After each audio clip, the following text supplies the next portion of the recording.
এটা নিউজ পাইছো? ঘূৰিব যাবি? তহঁতে কি কৰি আছা?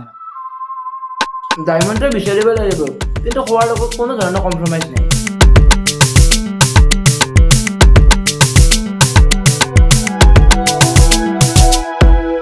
কেতিয়াবা নিজক বুৰ্বক সজাই পৃথিৱীৰ বুৰ্বক আমি চাব ভাল লাগে। এই পৃথিৱীৰ পৰা আঁতৰি থাকি পাগলামি কৰিও ভাল লাগে। হয়তো দেখা পাব পাৰি কিছু ৰেঙনি, জিলিকনি, তিৰবিৰণি।